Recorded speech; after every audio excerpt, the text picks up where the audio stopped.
Good afternoon to all of our merry Marvelites out there. Welcome to a very special Marvel movie talk on a special day and time right here on the Bladtcast Network. As always, I am Christian Bladt, and seemingly as always, we'll be talking about Black Widow and we'll be talking about Loki, but not as always. We'll be talking to some different people. First of all, to Screenwrite, which I guess is also my right, even though because you're not really here. It's sort of a weird thing. I'm used to sort of being in a studio next to someone and you say like Screenwrite, really my left, but really you're not that close to where I am. But Katie Kawamoto, how are you? I'm good. Thanks for having me. And you and I used to do the Agents of S.H.I.E.L.D. after show. I think that's how we got to know each other.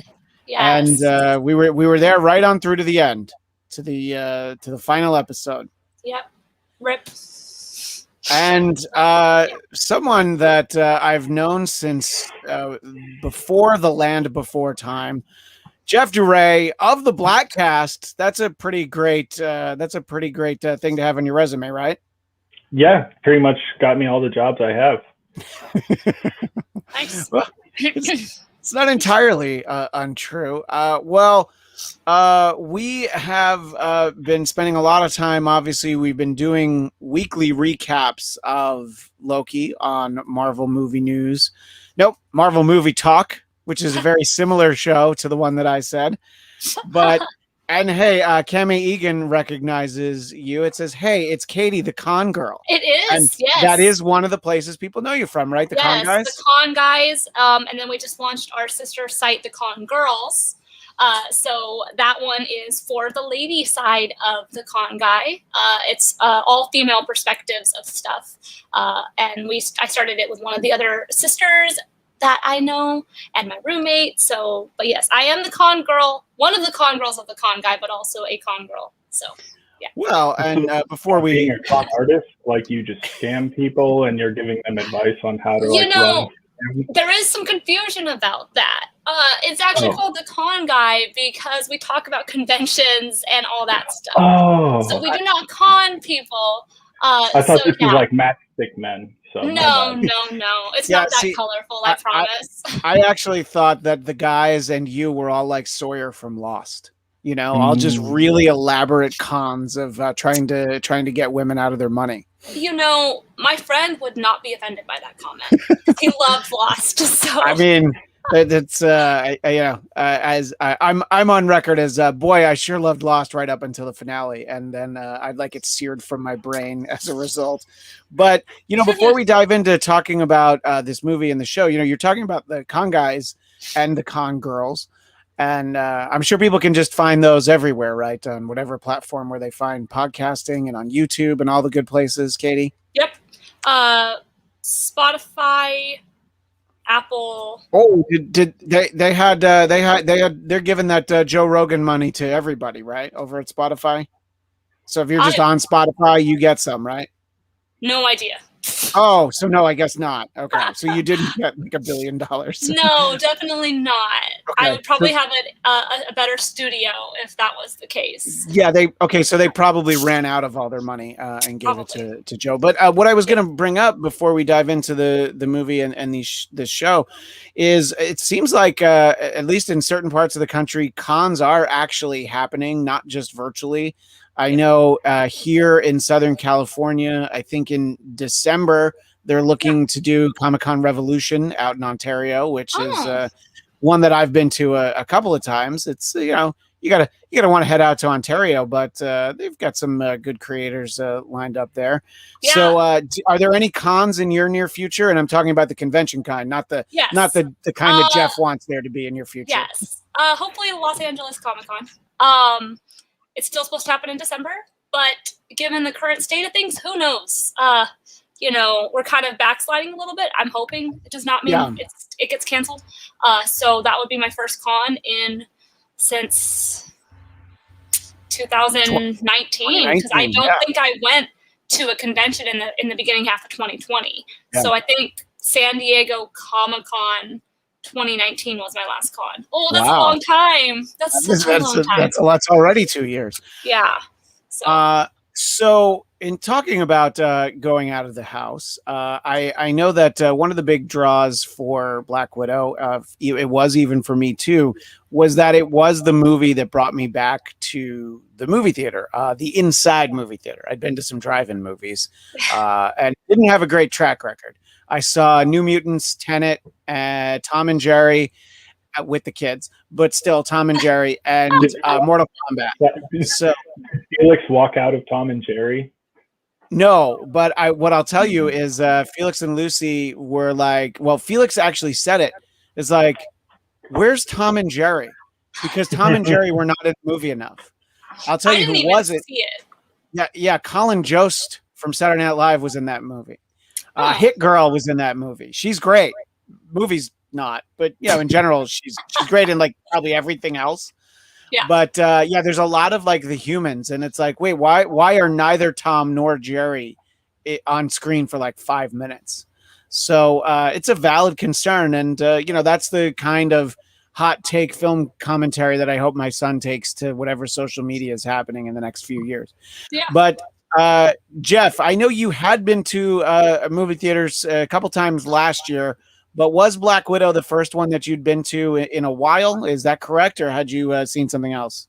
Oh, no. I saw the ultimate summer blockbuster, F9, Escape. Oh, all right. Of course you did. I mean, that I forgot. I see, because I forgot that was the first big summer blockbuster. And did you go to that with your family, as would be appropriate? Yeah, I saw both of them. It was me, Natasha, my sister, and her boyfriend. So it was like the four of us went the first time to like a smaller theater with nice chairs. And I was like, okay, this sucks. I miss LA theaters where they're all huge screens. So then we went to the IMAX in Boston, which was just a regular ass screen converted to say IMAX, which was frustrating. So normal size theater. I mean, it was a larger theater, especially compared to most around here, but it's clearly not an IMAX theater. Like the screen wasn't the right ratio or anything. Oh, man. So I was like, okay. And of course, the seats sucked. And of course, the person behind me kept kicking my chair. So like by the end of the previews, I just turned around. I was like, hey, I'm sure this is an accident, but you're kicking the shit out of my chair. So please just like, don't do that. And then of course, she gave me like a real bitchy face about it. So I was like, awesome, this is going to be great. And then the guy who was sitting next to her, who I think she said something to, started kicking the shit out of Natasha's chair the whole time. So it was just a lot of fun. And then at the end, they turned around because I stood up and they didn't want to face the consequences of being dicks in a fucking movie theater. So it's just like, I'm so glad that I can go back to being in public in movie theaters and just having wonderful experiences when I'm hoping for like silence and darkness. It's just, I'm psyched. Go world. Yeah, it's funny because there's there was sort of a fear of being in movie theaters when they reopened. Not everybody was ready, but then when you actually go, and God forbid they're crowded, you're like, oh yeah, there were all these other reasons that I hated going to the movie before this. And Jeff, I've known you a long time. You seem to always end up seated near. Look, you and I saw Ant-Man together, and there was definitely that wasn't like in your head. There's definitely somehow like annoying people just gravitate towards you. So, you know what? It's nice to see that the world's getting back to normal and people are being dicks in public again. Yeah, I know, right? So, it makes me want to see. It makes me want to see that new Nicolas Cage movie, Pig, about the truffle pig. Because basically, I'm like the truffle asshole, where like assholes like sniff me out like a truffle and find me so that they can sit around me at movie theaters and ruin my experience. And like the thing is like you're not even really an asshole. It's just the people around you are assholes. And I don't know what it is about like they know the person who's going to be annoyed the most by it, and they sit by you. I mean, I have actually told people in the movie theaters at some points, like during the movie, been like, shut the hell up. Because, like, during Endgame, my second time seeing Endgame, there was this lady next to us who, her friend who she was with, has not seen a single Marvel movie. And so she's trying to explain everything. It's a great one to start with. She's trying to explain everything that's happening in the movie. And it's like 30 minutes in the movie. And I'm like, can you shut up? And she's like, I'm sorry, my friend hasn't seen it. I'm like, I don't give a, like, I do not care. If your friend has not seen this movie, recap them before you get in the theater. Yeah. Don't do it. Yeah. And I know people aren't going to say anything, but I know they were all happy that I told that lady to shut the hell up. Because they wanted to, they were thinking it, but they're like, I don't want to do it. But like when I was a kid, my mom would do it once in a while, and when my mom would tell somebody to shut up, it was because they needed to shut up. And I remember thinking, I'm like, oh, I don't know, how bad is that? When I was a kid, like, do you really need to do that? I was probably a little embarrassed. And then when I went to see Star Wars Episode 1, The Phantom Menace, perhaps you've heard of it, the finest film in the series, there was this group of kids behind me, and they talked every second of the trailers, and I'm like, whatever. And then when the last trailer was over, I turned around and I was just like, so you guys are going to be quiet now, right? And they're like, yeah. And they did. So I'm like, all right, I guess there's that, and I'm like, that was a good interaction that we had. I'm like, I don't need to hear the trailers. It's fine. This was 1999. What was I going to miss a trailer for Meet Joe Black or Armageddon? Yeah, I don't think either. I think both of those came out before Star Wars. But that's not the point. So yeah, there's the actual movie going experience, which it's like a lot of us missed in some ways. But then when you're actually there, I've lucked out in that when the movies that I've gone to haven't been particularly crowded. I went to a semi fancy press screening of Black Widow, where they had a couple of them. So they didn't have a huge number of people there. So that was a good way to kind of put my toe back in. But yeah, I haven't gone to a big one. So now, Katie, you went to see it. I believe you also saw it at the El Capitan, right? Which is where my press screening was. I saw it twice. Okay. I saw it at AMC on opening night, or the day after, technically Friday, I think it was that it came out. So not Thursday night, but Friday, to a completely, basically sold out theater. Our group set and like 4 different groups. And it was nice to have that experience, like that midnight showing a couple years ago at Endgame, where you have the whole crowd who's just happy to be back at the movies. So there was that. And honestly, I don't really remember a lot of people talking like loudly, like they would whisper to each other, like appropriate movie speak. But like to hear everybody cheer when the Marvel logo went up, I'm like, I got a little emotional. I was like, this kind of feels like a normal Marvel movie screening. And so that theater experience was good. But when I went to El Capitan a week or so later, or I think the next week, they still social distanced. So there was maybe 5-6 other parties in the balcony with us. So it was not like crowded at all. So that was nice because you still got that experience. But I also haven't seen a movie at El Cap. I've only been to a premiere at El Cap, which was a TV show, so it's not like an actual movie. But it was fun. It was a fun experience. This was not my first going back to the theater experience. My first going back to the theater experience was actually Raya. I've been going since A-List was reinstated and since the theaters reopened. But but this was the biggest crowd I've had. Well, that AMC crowd, that sounds like old-timey movies, way back to January 2020. A simpler time. I think they opened full capacity again. Yeah, when Bad Boys for Life was first out, movies from when we were all kids. I'm sorry, what were you saying, Jeff? I said the old Nickelodeons. Yeah. Kemi Egan said, I had to tell somebody to be quiet during Black Panther because they talked throughout the previews. Then the first 15 minutes of the film, the guy got so pissed he threw a handful of popcorn at me. It's true. People don't like being called on their shit. It's like, you're being an asshole right now. And, look, if you stand up and you say, shut the fuck up, asshole. Yeah. You're looking to escalate a problem. Yes. But if you say like, would you mind being quiet? I'm trying to enjoy the movie. Fuck up. I say, please.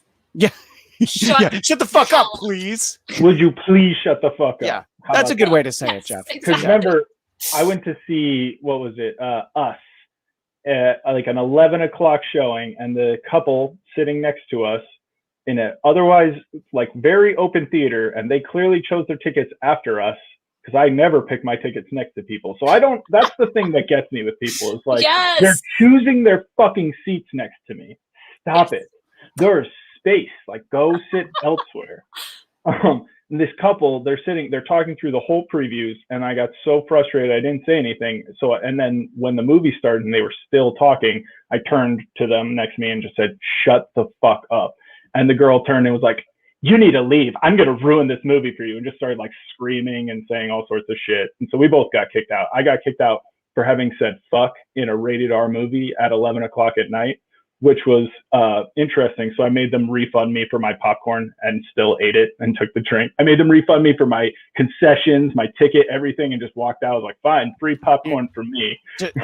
Just to have milked the system, you should have pretended that you took the bus there, and you'd be like, yeah, and I need bus fare back, like or an Uber. Yeah. Oh, yeah. There you go. I need an Uber back. Yeah. I think I got another free ticket out of it because I was like, you like, obviously my thing needs to be refunded, but also you owe me for the fact that this was their fault. And they, like, everybody agreed that it was their fault, but that they're like, well, we can't just like let you going around telling people to shut the fuck up. So you got to go. Well, Katie, let's talk about the movie itself, about Black Widow. What was your expectation going into it? When we first heard that this movie was coming out, I've said so many times, getting this sort of Black Widow prequel, and it's set right after Civil War. I'm like, great, that's when it should have come out. They should have made it then. I've said many times, she was Scarlett Johansson was a bankable movie star by 2016. This movie could have come out 2017, before Infinity War is really when it should have come out.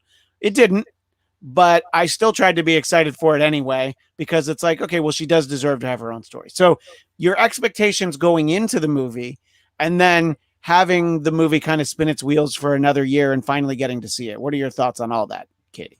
So I agree. This movie should have happened way before. I mean, they've been in talks of it since like phase 2, end of phase 1, like Black Widow's going to get a movie. And you're like, okay, cool. Sounds good.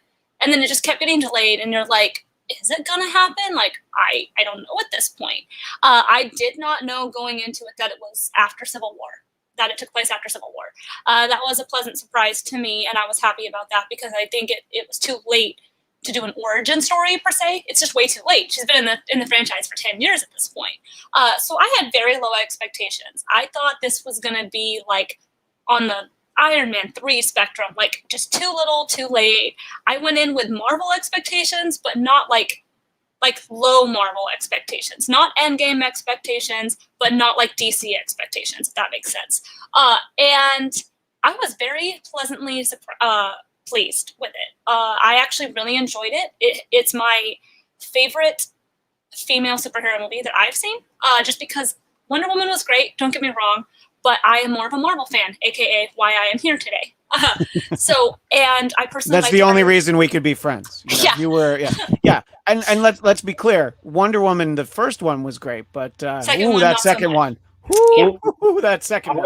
I would also argue that this was a much more female-led movie than Wonder Woman, because that was kind of like co-leads with Chris, whatever his name was. Yeah. Pine. You mean Captain Kirk? Yes. Captain Kirk. I mean, they were pretty close to co-leads, and then you had the whole gang of men like that they team up with, whereas even in the family dynamic, it's 3 girls, 1 guy. So and also I liked it better than Captain Marvel, because I liked Captain Marvel the first time I saw it. The longer I sat on it, the more I thought about it, and when I saw it again, I went, not a big fan of it, because of the ways that they made women look powerful were a little bit skewed. This one just was like, she's a badass. She doesn't need anybody else to carry her as a badass, and she doesn't have to belittle other people to be that way, which I enjoyed. And it was fun. It was the perfect amount of action and the perfect amount of story, but still getting the backstory of Black Widow without completely being an origin story. And her sister and the casting in general was just fantastic. So I definitely agree with that. And let me just bring in this comment from Daniel Drew. LOL, poor DC movies. We all want them to be good. It's true. I always sit down and I want it to be good. And, when I like Shazam was fun, and, there's times that they're fun. What were you going to say, Jeff? Can you imagine in 2012, we'll say, somebody being like, yeah, you know, all DC movies are now going to be trash and they're going to be produced by the same guy that's been making these dope Batman movies, which are DC movies that everybody fucking shit their pants over. So like people talk about DC movies like they've always been trash, but like a lot of people's all-time favorite superhero movie is a DC movie. Yes. Well, yeah, and I've always said that if it weren't for the 1989 Tim Burton Batman, superhero movies would never have become good. They would have always been like just cheesy, low budget, like the 1990 Captain America, which I reference a lot. Kemi Egan has a fun point. Don't you think Black Widow's white suit reminded you of a stormtrooper? Yeah, I think it was kind of the white suits were definitely cool for that. Very Snow Trooper and Empire Strikes Back, you know? I hated the white suit. You hated the white suit. I don't think it was as flattering on Scarlett Johansson as Yelena's looked okay, but I did not think it was as flattering on ScarJo as the black suit. And black suit is her trademark. So that's a great point. I understood their thoughts about giving her a new suit. I just wasn't overly fond of her, particularly her white suit. The other two, you know, Rachel Weisz and Florence Pugh. Yeah. Pugh? They both look great in it. It's just I think the Black Widow suit should be black. Jeff, did you chime in with a pew pew? Is that what you said? I did say that. Yeah. Also, I didn't want it to get lost. That's how much I liked it. I was like, no, let's make sure that nobody sleeps on that.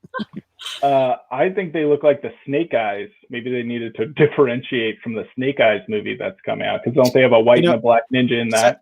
Yeah, Storm Shadow is the white one. You know, it's funny. Somebody pointed out. I'm trying to remember where I heard this. Oh, I think it was on the It's Eric Nagel's show that our friend Zia Anderson is a regular on.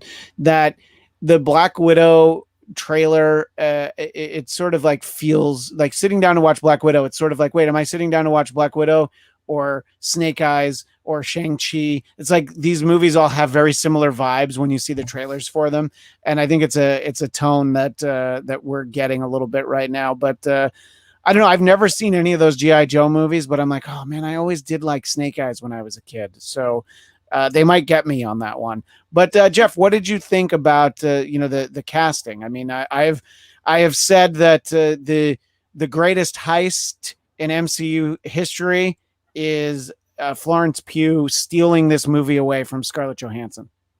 I agree. I think Florence Pugh kills it. I think the dynamic of them as sisters was really authentic, and I think probably the best part of this movie, because I think that's where, I mean, from even stories I've read, that's where the comedy that had the most heart in this movie comes from. I think the whole making fun of her pose, from what I've read, was a joke on set that they basically put in the movie, and that was the best running joke in the whole movie. And it felt very realistic, because I have two sisters, and that's exactly how they bicker over everything. So yeah, I'm just saying. Yeah, and I liked that Yelena like tries to jump down and do the pose at one point, and then she's like, "No, this is like that." Yeah, I like that. There's the callback to it. Yeah, and look, I think that. Look, I've seen Scarlett Johansson host SNL. She can tell jokes. She can be funny on screen, but Natasha is not a funny character. So I think it's very smart to give her somebody to play off of, because she's like moderately funny. You know, she's essentially the straight man. But I think that their dynamic was great. And I agree. Definitely the best part of the movie. It was something that we saw in the trailers, but the dinner scene is fun. Let's talk about David Harbour.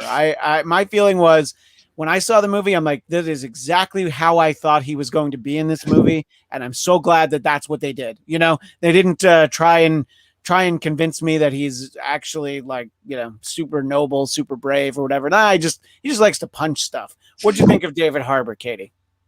I thought David Harbour was great. Obviously I did at first start laughing because, the way that his character ends on Stranger Things, and then you're going into this, it's almost like this is what happened after he left Stranger Things. So that was kind of a funny little thing for me. But no, at first I was a little worried early on that it was going to be like he's too much of a joking person, but it ended up being fine. They had a good balance. And it was great. I don't have anything bad to say about David Harbour in this movie. I mean, I loved the scene where he's literally trying to get back into a suit after being in prison for 10 years. It was funny, and it was like a kind of realistic approach to this. It's like they never really address the fact that these suits are hard to get into. And so, like, just little physical comedy things like that. He was really good at, like, the physical comedy as well as the actual lines that are supposed to be funny. And so that was what was enjoyable. But you also believed that he, you know, was a father figure to them. And he had the moments where he, like, when he tries to go talk to Yelena and she's like, I don't want to talk. And you get to see him actually have, like, that father type talk with her that he never, even though he wasn't technically her father. And he had a good balance between those two. So. Yeah, but for Yelena being as young as she was, it was the only real father figure in her life. And, you know, having him sing American Pie, I think, was very funny. Cami Egan, I'd love to see a Red Guardian series because David Harbour was perfect in the role. Yeah, I mean, I don't, let's put it this way. I'd like to see him again. I don't quite know how that happens, but I would like to see him again. Maybe Yelena has a story where we could see him. What did you think, Jeff? Getting to see, you know, the Red Guardian on the screen, played by David Harbour. I liked it. I thought there was a perfect amount of him because I don't feel like there was too much. Like they used him more sparsely than I thought they were going into it, and I thought that was a good decision. That's why I think things like talking about him having his own series, I think could be challenging. I don't think he could. I don't think that it's not that he could do it necessarily, but I don't think we saw enough of this character to tell me that he could carry a series, maybe a movie, but not a series. Like, yeah, you know what? He got hit with those blow darts kind of at the right moment. We needed a little break from him, and it was like, all right, let's just do some other stuff. He just would have slowed them down. And Daniel Drew would like to see a Winter Guard show. So he could be part of an ensemble in that.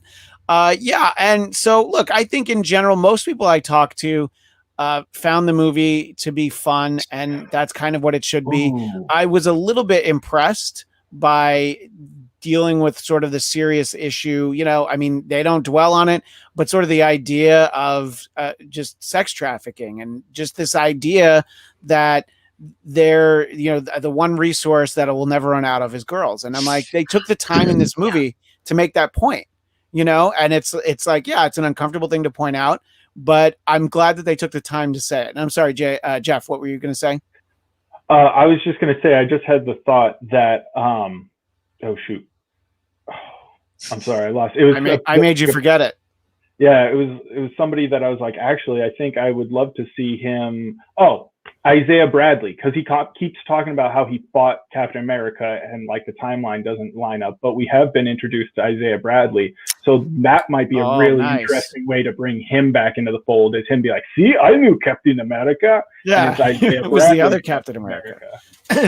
Yeah, and that actor was great, by the way, on Falcon and Winter Soldier. And inexplicably, an Emmy nomination goes to Don Cheadle for his 90 seconds in the pilot. But as I've talked about in the past, that's because the Emmy voters only watched the first episode of Falcon and Winter Soldier. And they're like, oh, look, a movie star. So that's probably what happened there. But yeah, I would love to see Isaiah Bradley again. And I think you just found out that's a great story that I'd love to see, you know, just sort of a little flashback to him and Red Guardian. So we're talking largely positive about the movie, but it's always, I think, important to ask, Katie, was there anything where you're like, ooh, this didn't work, or something that you wished had been a little different? What were some of your thoughts for maybe parts of the movie that didn't work for you? So aside from her costume, which I briefly mentioned, I haven't read the comics, so let me preface that with this, but I knew going in, there was a strong assumption that they would really mess up Taskmaster. I personally, I know Taskmaster from what I know of Taskmaster, and forgive me for all you comic fans out there, I know Taskmaster from the Spider-Man game, Marvel Spider-Man game. Much different character than we saw here. And I knew that people were going to be comparing Taskmaster to like a Mandarin type situation in Iron Man 3.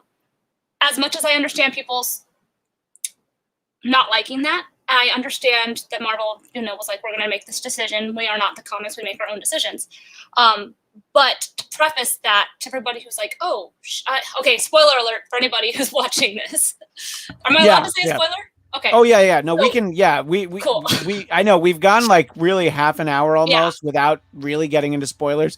But I should have mentioned at the top that we are free to talk about all the spoilers. The movie's been out for a couple weeks. Yes. You can watch it in your house. All the episodes of Loki are out now. When we talk about that, we're going to talk about all the spoilers. But see, Katie is much more respectful than Jeff and I are. Usually we're like a minute in and like, how about that end credit scene? Crazy, right? But so what was the spoiler you were going to reference, Katie? Taskmaster turns out to be a female, and the daughter of, why can't I think of his name right Dreykov. now? Dreykov, yeah. She ends up being the daughter. Every time I've done a show where we talk about it, we all forget what his name is. And this is the time I remembered. Yes. So I just think of Drake off. Like the rapper Drake is off. Oh, you mean Jimmy from Degrassi? Great. Yeah, Jimmy from Degrassi. Yeah. But yeah, so she ends up being his daughter that basically he had to save when Natasha essentially tried to kill her. And obviously we know that that's not the Taskmaster that Marvel Comics has. But that said, I do think it was a smart choice for Marvel to make one of the villains female, because otherwise it would have looked like they were just being like, all men are evil. So I do think it was kind of important for them to have a female villain for that reason. Because you don't want, in a movie where you have a whole bunch of female leads, you don't want it to be like, women are strong and men all suck, which is what one of the problems that 1984 had. But I can understand that would probably be the one negative that people say about it. It was also a little long, from what I've heard from some people. They said it was a little too long. 2 hours and 15 minutes. A tight hour 59 is what these movies could always be. Endgame being 3 hours. I get that, because that's like chapter 23 or whatever it was. Yeah. But in general, I'm with you. If it's a couple minutes over 2 hours, that's fine. But you're not Zack Snyder. You don't need an extra 15 minutes. Exactly. Well, the first time I thought, okay, it's a little long. The second time it did not feel quite as long. So I would say that. But I sat through the Snyder Cut. So is anything long at this point? So did we, yeah. But I can see why people would say it's too long. Yeah. What were you going to say, Jeff? So to that point about Taskmaster. So first of all, I have no problem with Taskmaster being a different person, not Jason Masters or whatever his name is. Yeah, Tony Masters. That was the point that I brought up on one of the previous episodes, was that, look, this is a character whose real name is Tony Masters, and that's Taskmaster. I'm like, this is a character that they clearly phoned in on some level. And who's really that attached to Taskmaster? Like, the suit is what makes Taskmaster cool. Mm-hmm. The ability to mimic the other abilities, that's what makes Taskmaster cool. You referenced the Mandarin in Iron Man 3. That really pissed me off, because they burned a really good character for no reason. Yeah, but supposedly he's going to be in Shang-Chi. So that will make up for that.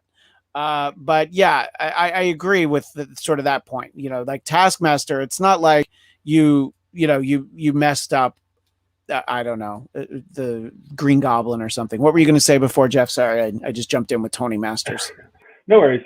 So first of all, Cammy Egan has it in the chat. It was super predictable. The second they show her killing the daughter or using the daughter, it was like, oh, so that's 100% who Taskmaster was. Like, there was no tension after that point. It was, I get that you have very general audiences, but it's like, come on, guys. Like, what the hell? Oh, and when you say very general audiences, you're referring to how, in general, people are stupid. Is that what you're saying? Yes. Okay, good. I just wanted to get you on the record. So, yeah, obviously. So, no problem with it being a woman or any of that. The things that piss me off are when it's like, what's going on here? None of this makes sense. Why did she have super strength? If it's because of the suit, why aren't there more people wearing suits that give them super strength when everybody is trying to do a super soldier serum? It just doesn't really make any fucking sense that she can like lift up cars, throw a shield through solid metal. I get the idea that the reason she can do all this stuff and some of her strength may be enhanced by the chip that's in her head, right? Fine. Yeah. But that said, it's like they basically gave her super soldier powers and explained it away of like a chip in her head.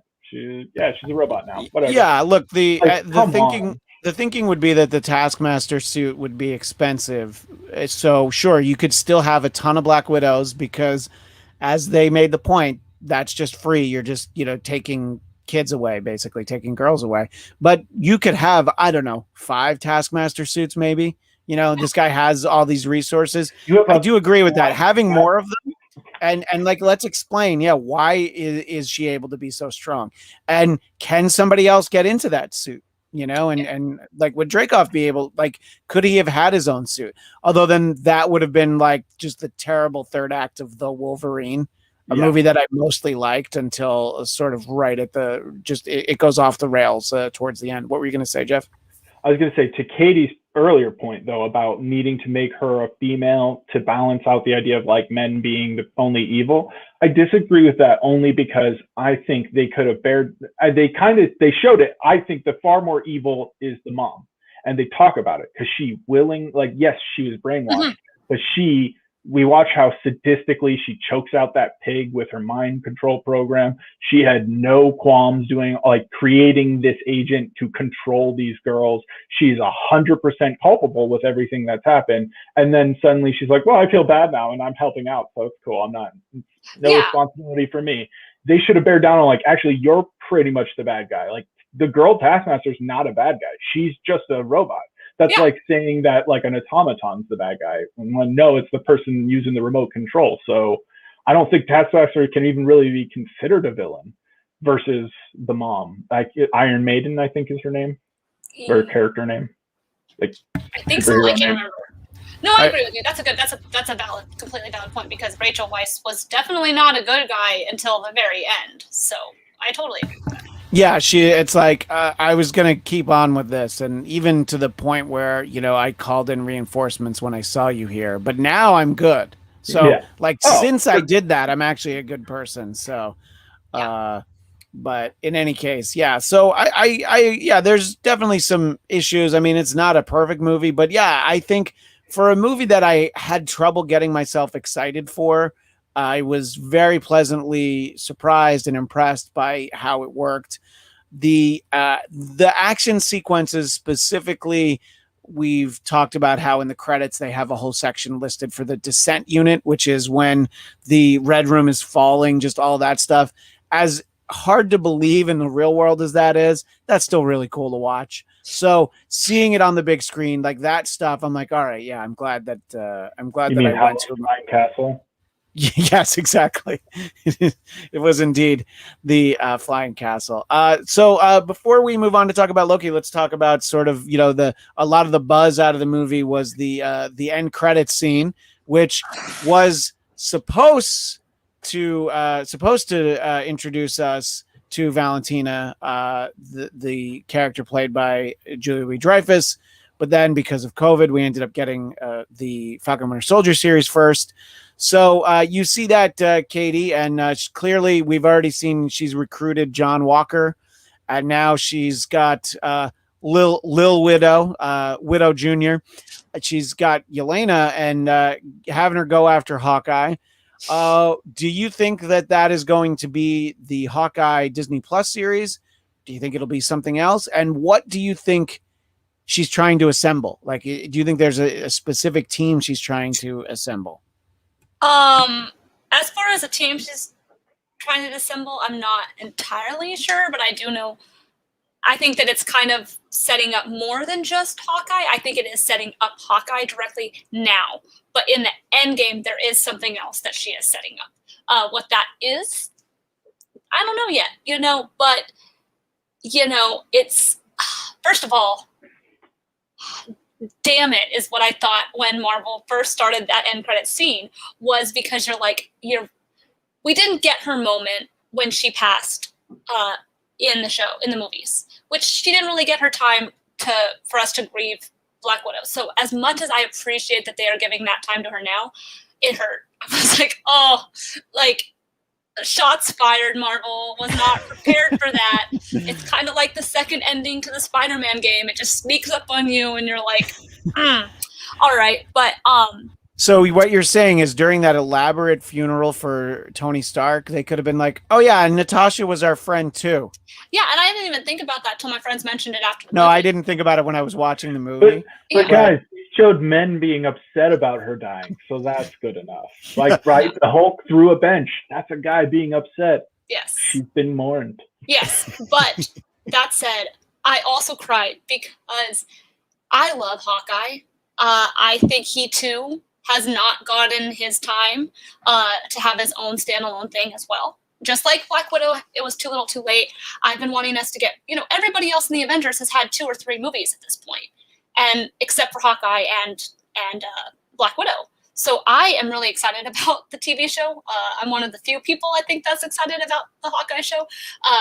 But I was just like, no, you better not go after him. He's been through some stuff. Okay, that man lost his whole family, like all this different stuff. So I am excited that it is leading up to Hawkeye, but also curious as to what the end game is. Well, and plus, Hawkeye has a kid who eats a hot dog with mayonnaise on it. So, I mean, think about the trauma that he has had to deal with. Exactly. What say you, Jeff? My biggest concern about Hawkeye is that it looks like, based on the logo they chose, they're already phoning it in. I've got to say, whatever graphic artist came up with the Hawkeye logo needs to be fired because it sucks. It looks like a Catch Me If You Can logo. They have used, it is a logo that they've used before. And it is a logo for the Kate Bishop Hawkeye. And that's what at least part of that series will be. So that's my thinking, is that Kate Bishop's going to be the new Hawkeye. Maybe our Hawkeye will still be around, but I think that Valentina's probably going to get her clutches on Kate Bishop Hawkeye. And, there's plenty of theories out there. Is it Dark Avengers, Thunderbolts? There's a lot of different things that she could be doing. It'll be interesting to see. But it almost feels like whatever that is, it's sort of like it's like small potatoes because of the bigger things that are coming in the MCU, which brings us to talking about Loki with just all the spoilers and hoping that you've both seen all 6. I think I've seen you. Well, Jeff, I referenced you that we were going to talk about, but Katie, I know you spoke about it. So let's just sort of with a, I talked about it for 6 weeks, and really I've talked about it for 7 or 8 weeks. So people know what I think, but I saw all 4 until he was disappeared. Right. So when they disappeared him out of the Time Lord's room. Can't wait for the next season. That's gonna be crazy. Can't wait for the next season. So Katie, your expectations going in for like, oh, we're gonna get a spin-off of sort of a pretend Loki, the Loki that disappeared from Endgame. Our Loki was dead, but okay, sure. They figured out a way to give us a Loki series. So thoughts going in, and then what did you think as these 6 episodes unfolded? I was excited that we were getting more Loki content. The Thor fan in me, the Loki fan in me, of course, was excited. When I saw the trailer, I went, I don't know what to think. This trailer is very vague. It's very like what's going on here. So I was a little like just unsure. I had faith in Marvel because they've proven that they can do a good job at movies and TV. I mean, I don't know if you guys noticed that, and honestly, just to preface, I did not care for WandaVision. So to me, it was like, it can't be that as bad as that. Like, it's Loki. We know Loki by now. We've been knowing him for 10 years. So, but then when the show came out and after the first episode, I was like, okay, I'm on board. I like this. It's different, but not too different. And it's still the Loki that we know. And we're finally getting a little bit more character building for him.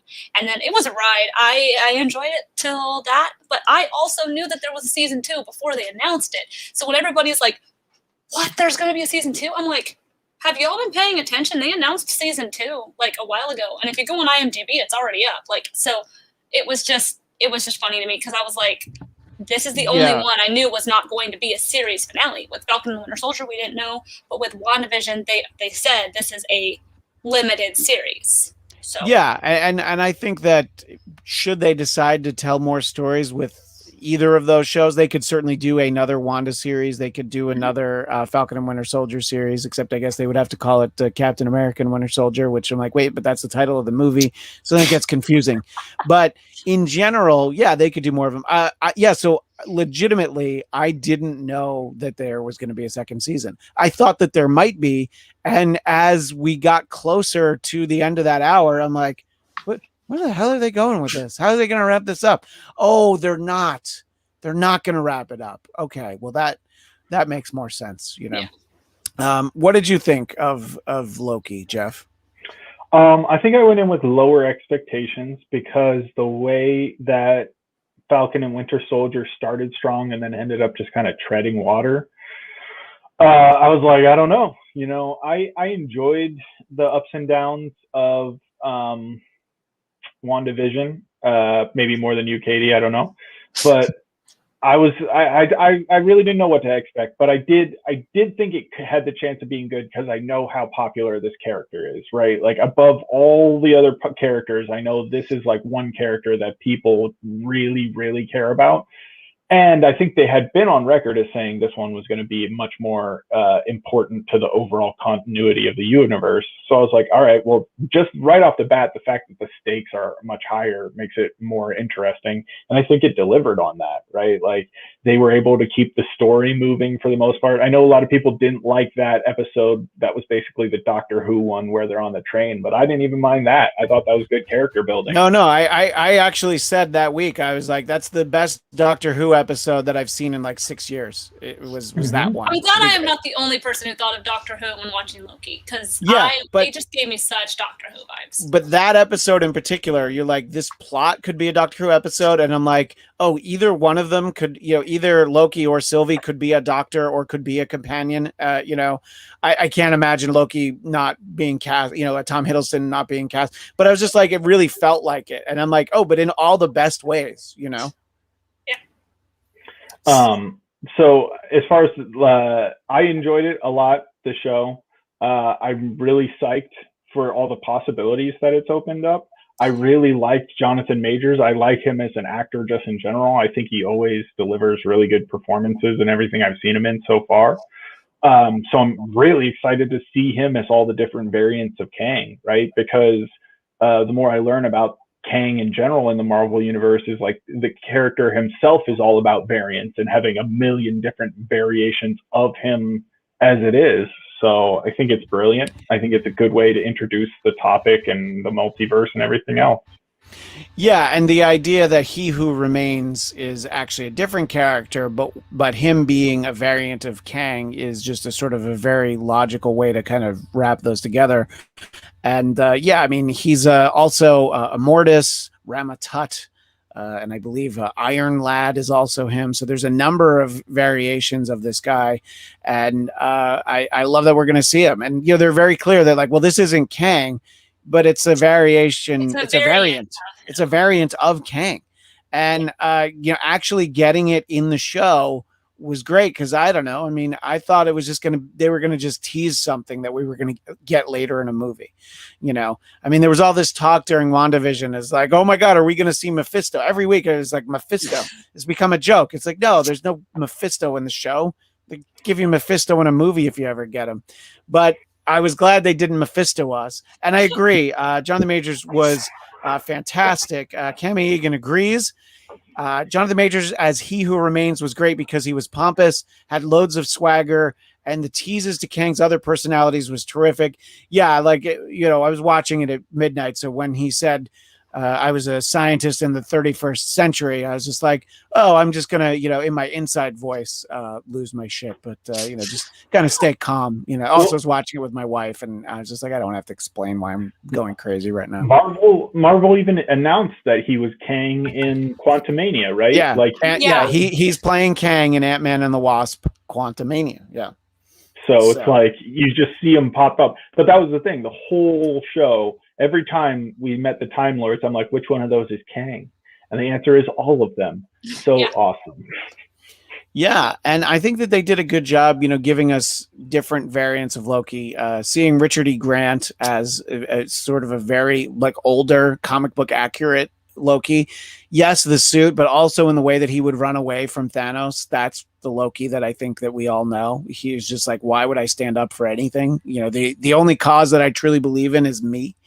And then that's sort of the best part of the show, is that if Loki was ever going to fall in love with anyone, of course it was himself, and I thought that was great. I think that when we first got Sylvie, I didn't know what to make of her, but I really think it's a great character.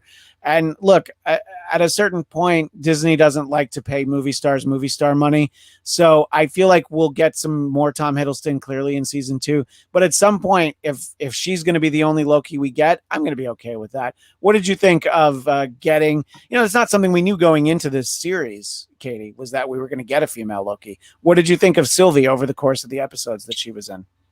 I loved Sylvie. I think having a lady Loki variant was a really genius move on Marvel's part, because everyone loves Loki. Any version of Loki, people are going to love. So I don't really feel like it was too big a risk on Marvel's part to add her. And I did like her. I like that, Tom worked with her to be like, this is the things you should know about portraying me. So it felt genuine. She felt like she really got a grasp of the character.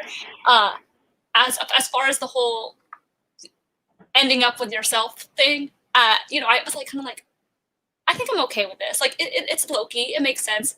And then in the finale, when they have their like quote unquote moment, I was kind of like, is this feeling too much like Star Wars? And I'm sure you guys understand what I mean by that reference.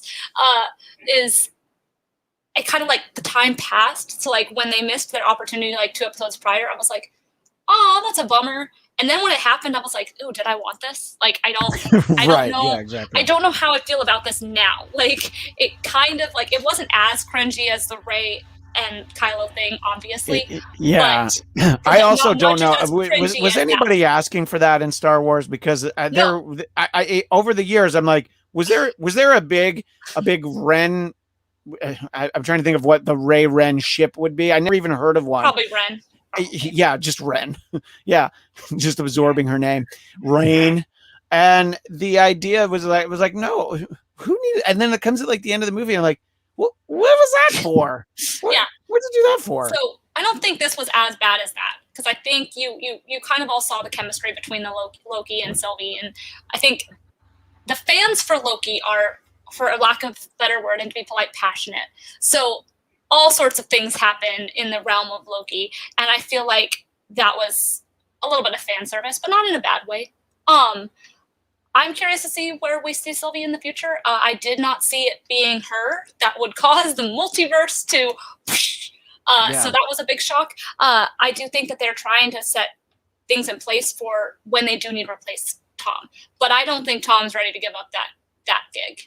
No, I mean, he works enough, but Yeah. what role is he going to have that's better than that, Yeah. And Cami Egan says the kiss between Loki and Sylvie, I thought, was more for fans than for part of the plot. And always being our one-man Encyclopedia Britannica, Daniel Drew knows that they're called Raylo, and Raylo shippers are abundant That sounds and scary. scary. And yes, I agree that they must be scary. Just in general, Jeff, your thoughts on kind of getting, multiple Lokis, but specifically the interaction with Sylvie, and, where this is going to go when we get a season 2, whenever that may be. I think of Sylvie as her own character, because that's the name of the enchantress, and Sylvie enchants people. So she's basically just the enchantress. This is how they're introducing the enchantress, who I thought was one of Loki's on and off love interests in Marvel stuff. So in the comics, there's absolutely. nothing about this that seems out of place to me. It just seems like, because also isn't Love and Thunder, I mean, to what extent, I know we're getting Natalie Portman as Thor. So to some extent, you could say Thor's already done this, because he hooked up with Natalie Portman's character in the previous movies, which in another universe is a variant of himself. So it kind of makes sense. That's like, what's the difference there, right? Couldn't you say that Thor has been with a variant of himself if he is with Natalie Portman, who is in a different multiverse Thor? Sure. And here's something that I think that we can probably all get behind, Cami Egan. I want a stop motion animation show of Gator Loki. I would definitely like to see more alligator Loki. I don't think we need him, but boy, would it be fun to see him. Wallace and Gromit. Yeah, right, exactly. Do you think he's actually a variant of Loki? Yes. Okay. Yeah, I think so. Throg. Think about that. We did get to see. There is the little Easter egg of Throg, of Frog Thor, which was just the fact that we ever saw it at all on the screen. I was very excited. How about the Thanos copter? What's that? Getting the Thanos copter was something that I had to read that was pointed out to me, and the Thanos copter there's a great article that actually explains it, which it showed up as a joke in Spidey Super Stories. Spidey Super Stories are non-canon Spider-Man stories for children, because there was the Spider-Man segment on the Electric Company, which was narrated by Morgan Freeman. So they did a series, and people just kind of did, they used the regular Marvel creators, and Jim Salicrup was credited with that, and he was talking about it for years. Just everybody would, the Thanos copter was an in joke, but he wrote a really nice piece because he gave credit to the guy who really wrote the story, because he just passed away. So if you Google Thanos copter, maybe you don't need to type in Jim Salicrup's name, which might be hard to spell. But if you were reading Marvel Comics in the 80s, you might know how to spell it. But yeah, so it's nice to get some of that. Yeah, and as Daniel Drew points out, there was a scene that was cut where Hemsworth voiced Throg with more King Loki. So there's no reason to cut anything like that when you're a streaming show. You can give us a show that, just do what FX does. You tune in for a show that's on FX. Some weeks it's an hour. Some weeks it's an hour and 17 minutes. It's fine. Just give us whatever you got. There's really no problem there. As long as it's not like 20 minutes, like the one episode of Mandalorian.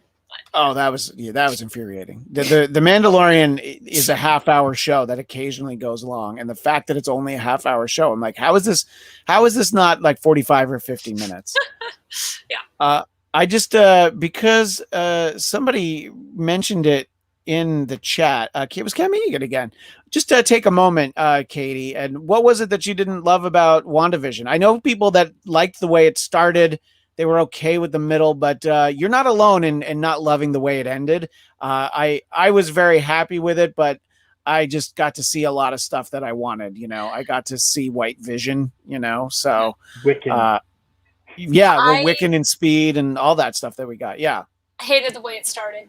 I think it went on too long. I think if it was a binge show, it would have been okay. But since it was not a binge show and it was a weekly episodic type situation, I just felt like it didn't say enough fast enough. And the fact that it took 4 episodes for me to be interested in it, I thought was too long for how short this series was. And then it got a little bit better. I was like, okay, I'll keep it up. My roommate loves it. I'm going to keep it up. Because, Marvel has a game. They have a plan, even if we don't know what it is. True. And then Evan Peters' character came in, and I got really mad. The main reason I didn't like the ending of WandaVision is because I was hoping that would be their way of transitioning the X-Men into the MCU, and it was not. And I think that was the biggest disappointment for me, is I was hoping that, we would see another X-Men come in, or at least explain actually calling her an X-Men or a mutant, because they've never been able to do that up until this point. And I think that that's fair. That is the real reason I was underwhelmed by the finale, is I was like, oh, she's out of control. What I wanted to happen was, oh, Professor X shows up and it's like, hey, I have this place that I can help teach you how to control your abilities, or something like that. Anything that could have brought the X-Men into it. And I think that is why at the end I did not appreciate it, because I'm a massive X-Men fan and I'm waiting to find their entrance into the MCU. And, Deadpool, Loki announced that he's part of the MCU now, but Ursa Major is saying that he was the first mutant in Marvel.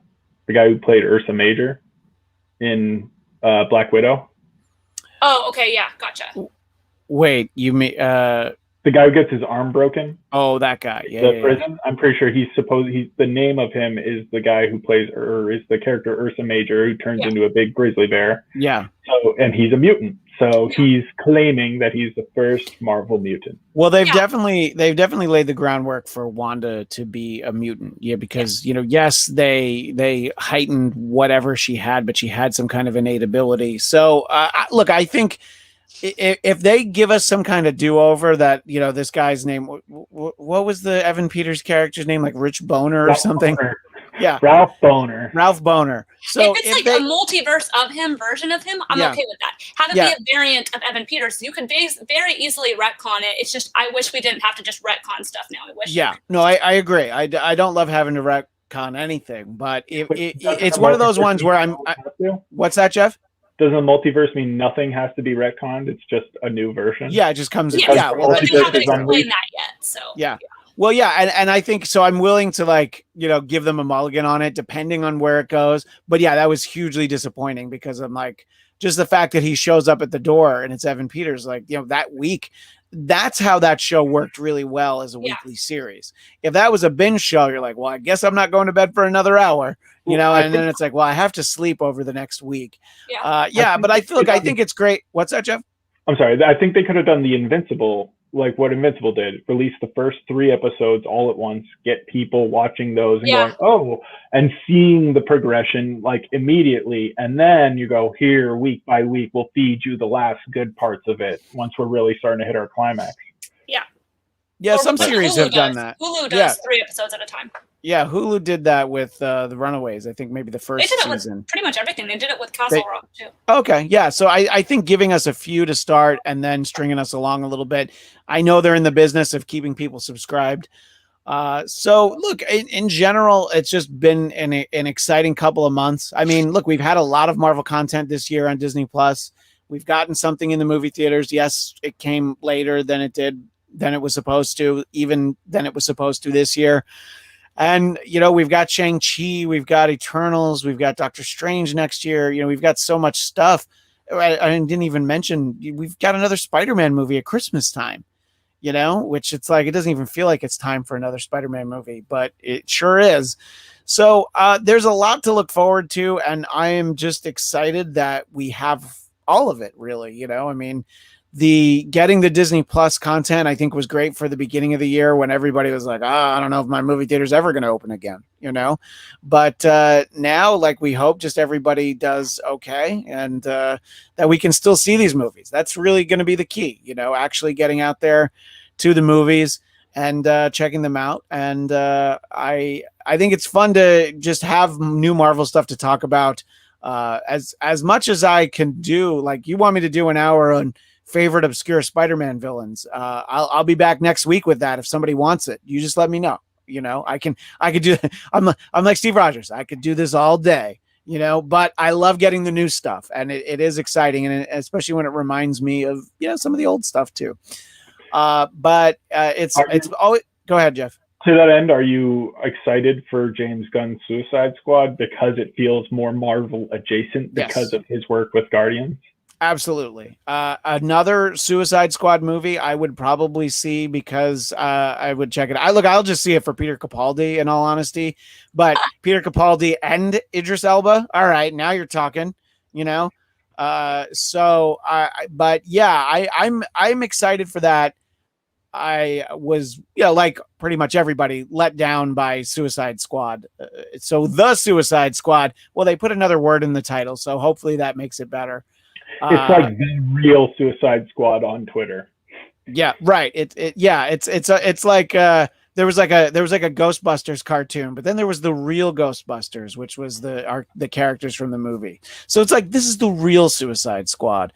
And they're like, yeah, it's Harley Quinn, but then nobody else from the other one. You just forget about the other one. It's fine. Yeah, it happened. But what about the lady playing Amanda Waller? Oh yeah. But she, I think you need that character to be the same. Flag. Isn't Rick Flag in this too? Yeah, we'll see how long some of these characters are in it. Like Peter Capaldi's name's on the poster, but I'm like, what is he going to be in the movie for like 5 minutes? I don't know how long that's gonna. How long can that gag last? But look, I'm excited for there to be new DC stuff too. We were talking about DC before. Look, I always want it to be good. I sit down hoping it's going to be good. We all do. Every once in a while, it's at least pretty good. And, Shazam was fun. And there was something to be said for what the Snyder cut of Justice League was.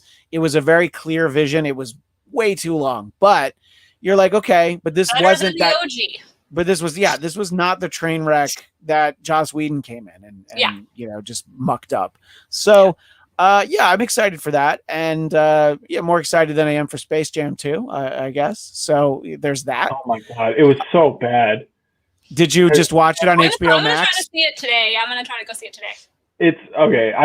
Let me put it out there. I loved the first one because I came out at the right age for me, right? This one, it's just, I think the biggest problem is they didn't try to make Mike act too much in the first one because they knew he's not an actor. So just play off stoicism. they tried to have LeBron act in this, and that is a big mistake. There are every time they try and have him act, I'm like, this was a mistake, and this is why it has like a 30 on the Metacritic. So just go in knowing what you're about to see. I think you might like it more knowing what they're. It's funny because my son has a friend at his preschool who was excited for Space Jam. So Felix knew it was coming out and he wanted to see it. But then when the moment came, we were at the movie theater and we were supposed to go to a preview, but then the kids weren't old enough to go to it. So they gave us free tickets. We could pick whatever we want. And we're like, well, do you want Space Jam 2 or Boss Baby 2? And they're both like Boss Baby 2. I'm like, all right. So when it comes to actually sitting there to watch it, even Felix didn't want to see it. So, but maybe he also knows that he can watch it at our house for free. So, but I'm excited to see that. And look, I'll probably go see the Snake Eyes movie, even though I don't think it's going to be very good. I'm probably going to see it because I think it's going to be fun. Those other movies sucked, but this is like they're not trying to have The Rock and Channing Tatum and whoever the fuck else they crammed into those G.I. Joe movies. I think it's going to be an Asian lead, so Yeah, look, for me, there's only one G.I. Joe movie, and it was animated, and it introduced Serpentor, and it's from 1985 or something. I don't even remember what year that was, but interesting question for you, Katie. Again, Kame Egan, very familiar with Katie's expertise. Why do you think DC and Marvel opted out of the virtual Comic-Con this year? What do you say, Con Girl? Well, DC is having their own event again, like they did last year. So I believe that's going to be where that is. And Marvel equals Disney, and Disney does all their own events. Yeah. They did the last time they did D23, there was a ton of Marvel stuff at it. Yep. And Comic-Con, it's they're just well, no, we're just going to do our own thing now. They can do their own thing, and also, frankly, Marvel does not need it. They don't need true. it. There's going to be hype. People are going to go see their movies regardless. But yeah, DC is doing, I believe, their own event again in August, I believe, like they did last year. So that's where they're going to be doing. Yeah, exactly. DC has the DC Fandom again. So, and I mean, other studios did this too. WitcherCon happened. They did a whole Witcher announcement on their own, not on Comic-Con. So that's a great point. People are just doing things their own. And you don't have to pay as much money. It's just, that's a great point. So. Do you think it's fair to say that conventions are like the new streaming services where just everybody can really make more money by doing their own? What I think they should do, this is just a little bit of a tangent. This is what I think they should do. I think in-person conventions is still a big drive for us nerds who love it and who people make their living going to those things and selling their merchandise and stuff. What I think would be smart, though, was to have it be in person, but also have a virtual component for people who can't be there. That maybe is like a pay-per-view type thing where you pay to watch content virtually at home, if you so wish. But that's just what I think. Yeah, look, I would pay for some of those Hall H panels at Comic-Con over the years. I would absolutely, a live stream, basically a live stream component. Yeah. Yeah, and if you want to have them available, after the fact on demand, and you charge them that way, that's fine because you want it's just you want to reward the people who actually went in person. You want there to be some allure for it. But I would. Stuff. You still have to have the free stuff. I would. Going in person is because you want to be there in person. Just sell it like a regular pay-per-view. Yeah. Right.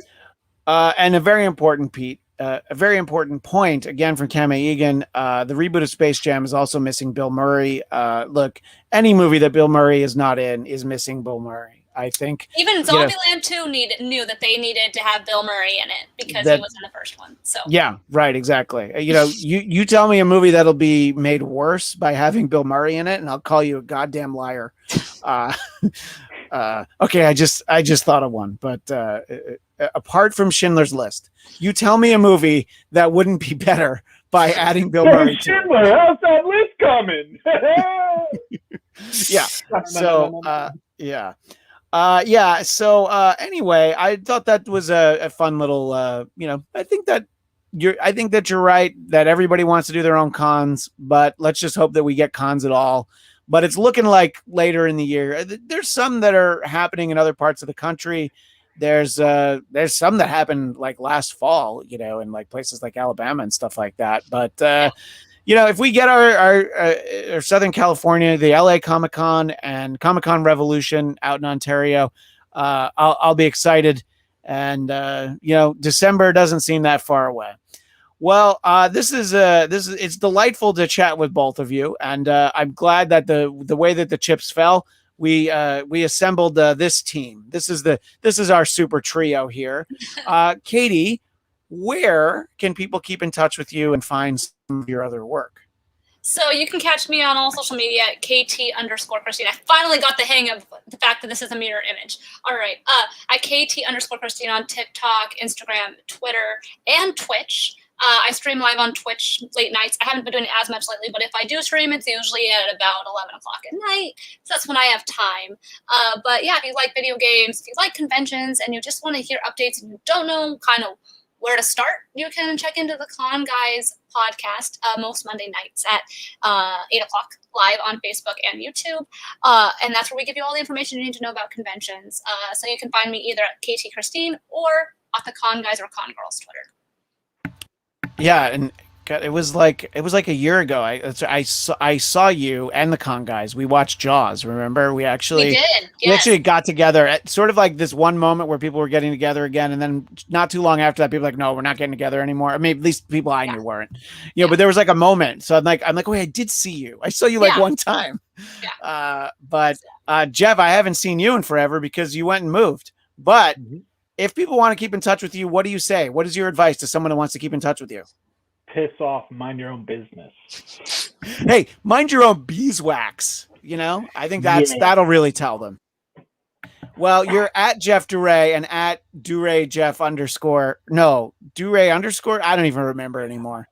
I still haven't re-downloaded Twitter, but one day. Yeah, that's all right. Send me your hate mail, and then one day I will read it and come find you, and you'll pay for that. Just like the Emperor, your hate only makes him stronger. In any case, thanks to everybody in the live chat. Always fun to hear from everyone. And you can get more of our Marvel movie news content. Nope, I always do that. Our Marvel movie talk content, which will give you some Marvel movie news. You can always find it along with everything else here on the Blackcast YouTube channel. BLADTCAST. So please subscribe. You'll get Marvel movie talk. If you want, you'll get Biden Time, our political show, and of course the titular Blackcast. And there are archived episodes of the sort of bootleg Agents of S.H.I.E.L.D. after show we started doing late in the season when the place we were doing shows went on hiatus and is still on hiatus. But so there's a lot of good stuff in there. And Katie, I hope we have an excuse to do a show together again sometime soon. Absolutely. And by the way, on a side note, from what I read, it is pronounced Shang-Chi, not Shang-Chi. Just for anybody who wants to know. Oh boy. Leo did a video about that, Christian. So he did. I'm sorry, but your microaggressions will not be stood for. So wait, so Sammy Louie did a video about Shang-Chi. Is that what you're saying? He made a post when the announcement, when the trailer dropped, he did make a post saying that it is pronounced Shang-Chi and also how to pronounce his name. I appreciate that. And I hope that when the title comes up on the screen, they've added in a voiceover, Shang-Chi, so that we're not all saying Shang-Chi. And then, I just think in the Midwest, everybody's just going to call it Shang-Chi. Honest, true story. When I try to say the name correctly and say like Shang-Chi to people, they look at me like I'm trying to be, you know what I mean? They're like, oh, okay, samurai. All right, buddy, shut the fuck up. It's like somebody that knows how to pronounce a foreign word correctly. And you're like, what are you saying? I don't even know what that is. By the way, you the scrimshaw. You can say that your Asian friends are trying to tell you the correct word. And look, I appreciate it. But it's like by trying to say it correctly, I'm going to be the asshole. It's like, you mean Shang-Chi. No, actually it's pronounced Shang-Chi. And then it's going to turn into a whole thing. So now it's like, you're going to have that video loaded on your phone. Be like, no, look, it's him. It's what he's saying. Really important comment from you, the Scrimshaw, before we go. Also, Chicks Dig Blackcast listeners. Yes, I think that, and by the way, what a great avatar to have as the head of Galactus. You can't go wrong there. Anyway, thank you, Jeff. Thank you, Katie. Thank you, everybody in the chat. That's all the time that we have for this week. But we will see you next time. And as the great Stan Lee would always say,